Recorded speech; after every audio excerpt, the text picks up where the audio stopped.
Hi, my name's Virginia. I am the owner of Grey House Dog Training in South Central Pennsylvania.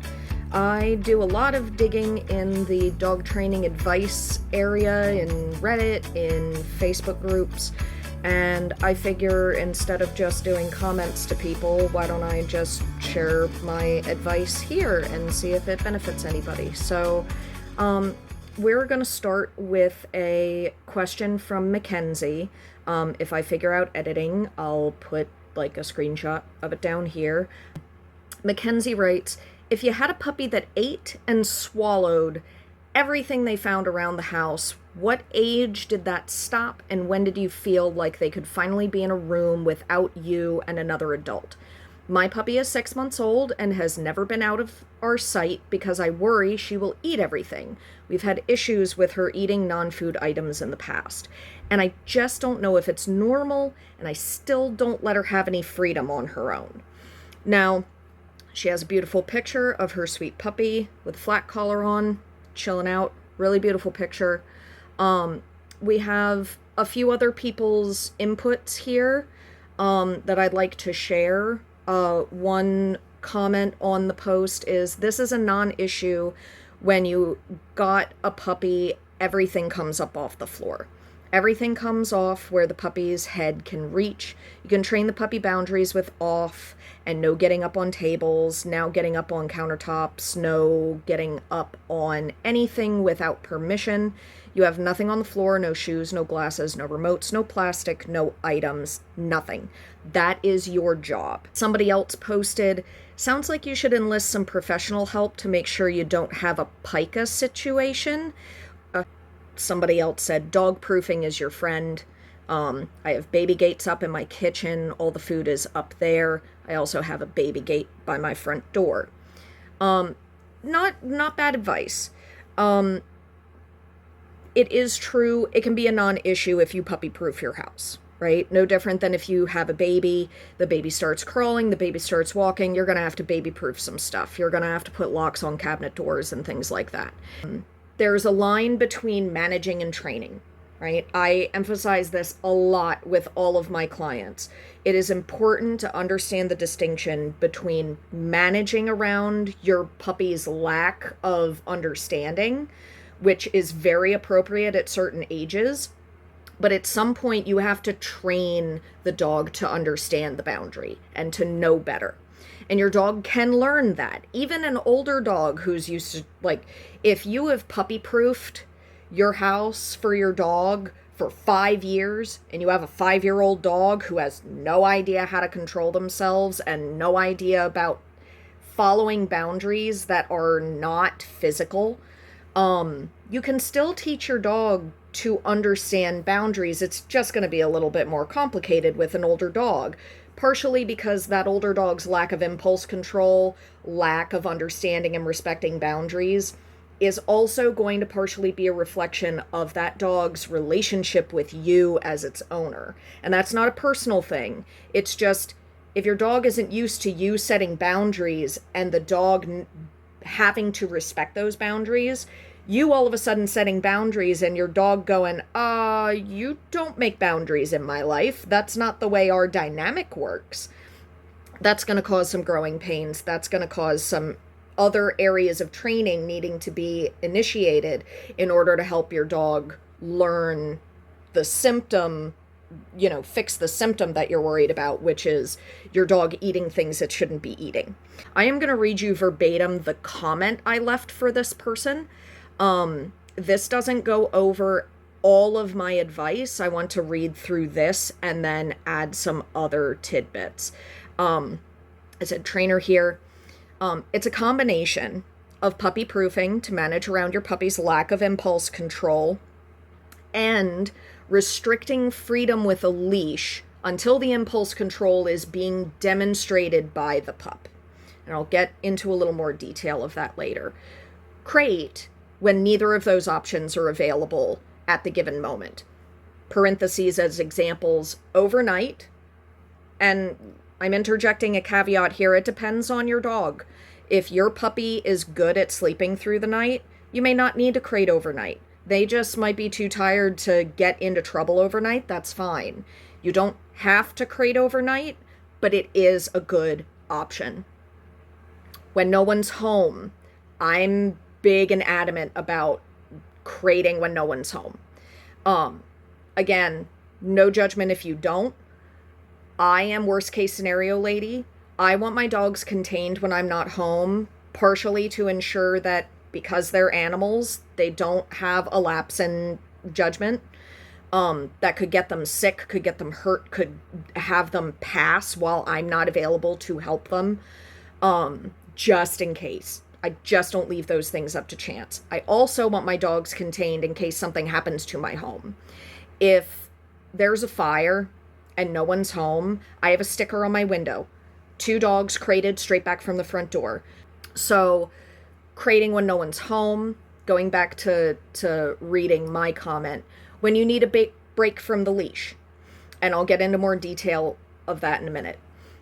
I then go on to say, now saying all of that and implementing it into your day-to-day is not so simple, obviously.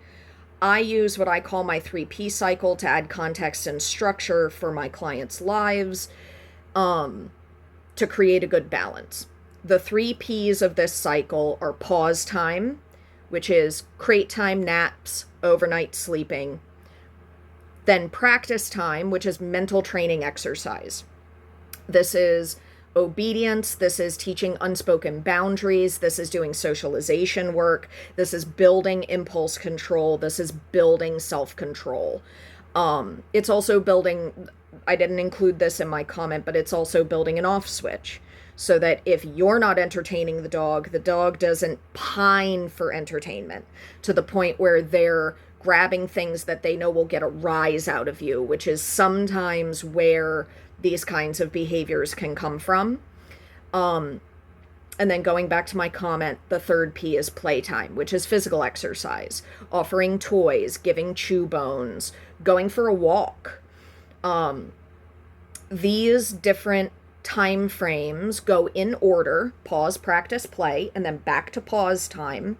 They can overlap, and they can be as long as or as short as you need in order to incorporate it into your daily life, with some caveats. Like, you don't want to do a 2-hour practice session with a puppy. That's way too much insistence on mental exercise that the puppy just doesn't have the brain power to do. They need play breaks. They need pause breaks. They need naps. They need all of these things. So there is some caveat to how long or short each of those phases are, but that would be something that we would personalize. Now, the last little bit I put in here was if this person wanted help figuring out how to implement this 3P cycle into their daily life, what would that look like for them in their home? I offered them to go and shoot me a private message on my Facebook profile, which is Grey House Dog Training, at GH Dog Training, if you'd like to go and check it out. So going back here a little bit, let's talk about, at the beginning, I said, crate when neither of the options are available, overnight when no one's home, and when you need a break from the leash. Okay. Now, going into my 3P cycle, pause time can be crate time during the day. It may be required nap time because you as a human being have something else to do in your life at home. Say you've been working with the puppy for a few hours in the morning, but you have laundry to do. And the way that your washer and dryer set up, how you typically fold your laundry and put it away. You just don't have a way to incorporate your puppy into that process in a way that will ensure that the puppy is learning the right lessons from being incorporated into it. You're allowed to use the crate. You're allowed to go crate your puppy. Put your puppy away, let your puppy go take a nap. And if your puppy's going to tantrum about it, I have news for you. That's a good training opportunity for your puppy. It's a good opportunity for your puppy to understand that when you have things to do and you need to require your puppy to be in the crate for a short amount of time, they need to accept that. Is it fun? No. Does it make the puppy happy? No.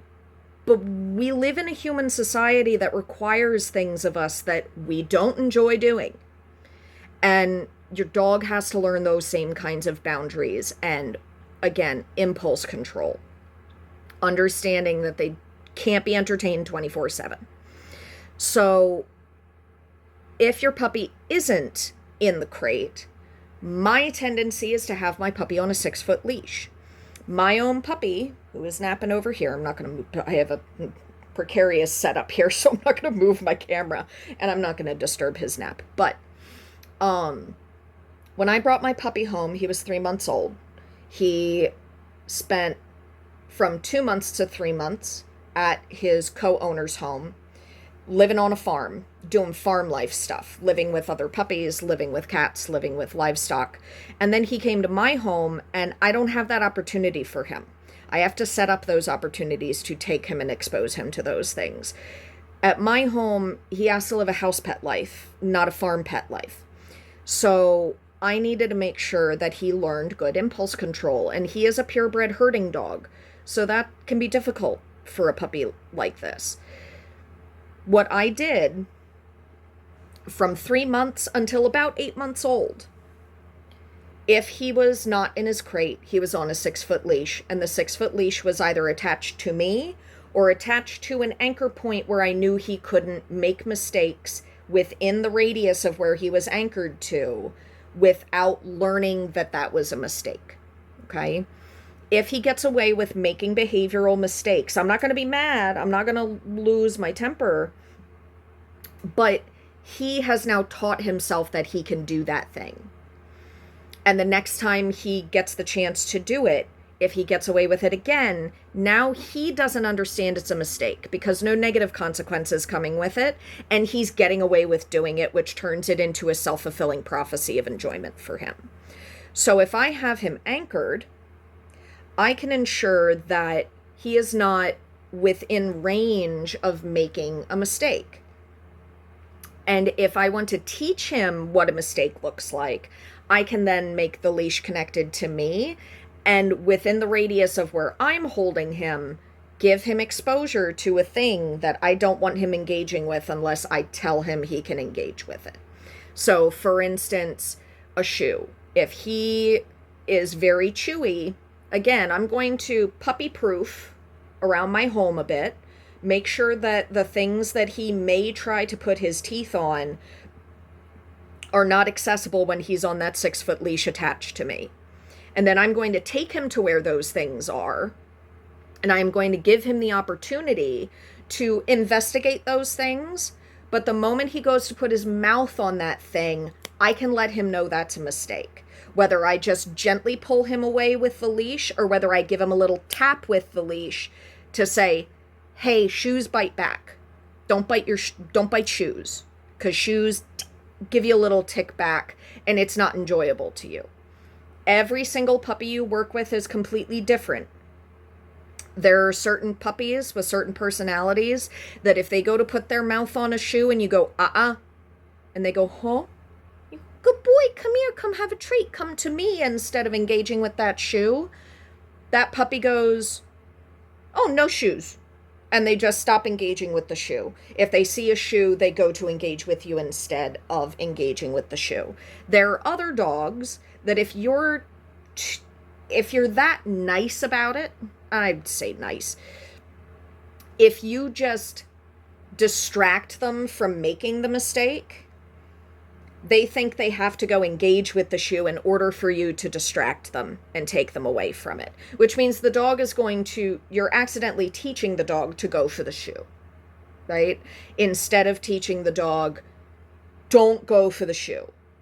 So there are certain personalities of puppy where if you kindly redirect them from the shoe, instead of letting them learn that engaging with the shoe is not fun, not enjoyable, does not get you anything good, that's how that puppy learns. So there are puppies who can learn just by polite redirection. There are puppies who need to learn that the shoe is a cactus and it will bite back.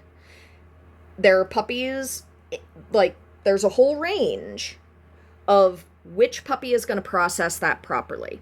Now, you can take a puppy that would learn real quick by that little tick, that little, oh, I didn't enjoy putting my mouth on that shoe. You could go the other route and politely redirect and never correct the puppy for engaging with the shoe. But it's going to take you so much longer with that personality of puppy to get them to not go for your shoes of their own accord, to leave shoes alone by politely redirecting as opposed to correcting. That's something you have to decide as an owner working with whatever trainer you're working with to determine whether you're willing to go the extra time in order to teach with a teaching method that doesn't vibe with the puppy's personality. Your puppy may vibe 100% with no corrective measure. And my 2 dogs are a great example of that. My puppy, he needs to be corrected. If I don't correct him, he acts like he couldn't care less. If I'm trying to offer him an alternative thing of value from what he wants to engage with, and the thing he wants to engage with is something that could cause him harm, could get him into trouble with like whatever. If I need him not engaging with something and I try and go the polite redirection route, it doesn't work with him. It can work, but the amount of work I'd have to do to make that happen over months rather than days of just giving him a quick correction and just go, nope, that's not what we do. And he has steel backbone.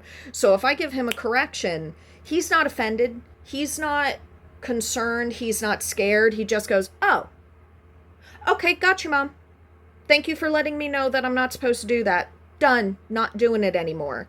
If I were real polite and, oh, no, don't do that, and redirecting him with other things, he'd look at me like I have 5 heads, and he'd go right back to what he wanted to do. Now, my foster fail, I need to politely redirect him. Because if I try to correct my foster fail, he's half Boston, quarter Chihuahua, and has not a spinal... he has a spine of rubber. If I change my tone with that dog in the wrong way at the wrong time, he falls apart and acts like I punted him across the room. So I need to be very soft with him. Correction does not translate with him. Polite redirection does, and he catches on very quickly with that. This question, very simple, just like, when can I give my puppy freedom? When can I assume that they're going to stop chewing on everything? Time frame is all about your consistency. My puppy, again, I brought him home at 3 months. By 8 months old, he was dragging the leash all day instead of having it anchored to me or anchored to something. He just lived with the leash on all the time. Over the course of 8 to 10 months is when I started giving him freedom without the leash to see if he would continue making the correct choices. By 9 or 10 months old, I don't remember how fast he transitioned. He was off leash all day in the house. He'd go to his crate when he was told. He's on leash outside, but he has full freedom in the house. He's naked, no collars. He's just here. But it's because I built trust and understanding in his behavior and how he needed to conduct himself in the house. So these videos are going to be rambly at some point. At some point, they're going to start getting a little more concise. How long will it take for a 6-month-old who is struggling with impulse control to learn all of these things? I'd say I would chalk it up 2 to 3 months of consistent daily practice that's also working around your life, your day-to-day. You might not have time for 3 days out of the week to really set these practice exercises up. And if you don't have that time, that's okay. It's not the end of the world. You just have to manage around it until you can turn it into training enough times that the training is over and the dog just knows and understands. Don't give your dog the freedom to make those mistakes before they know how to not make those mistakes. So I know that was a bit of rambling. I'll probably do more fleshed out bullet points as I get used to doing these videos. But if you found any of this helpful, let me know down in the comments. If you'd like more detail about anything that I had to say in here, please leave it down in the comments. If you think I'm an evil bastard for encouraging crate training and encouraging leash training and encouraging corrections when it's necessary for the particular dog, feel free to leave it in the comments, because I don't care. Yeah, so hope this was helpful to those who find it helpful, and to those who thought it was terrible, feel free and let me know. And we'll have a conversation, or we won't. Have a good one, and I'll see you in the next one. Bye.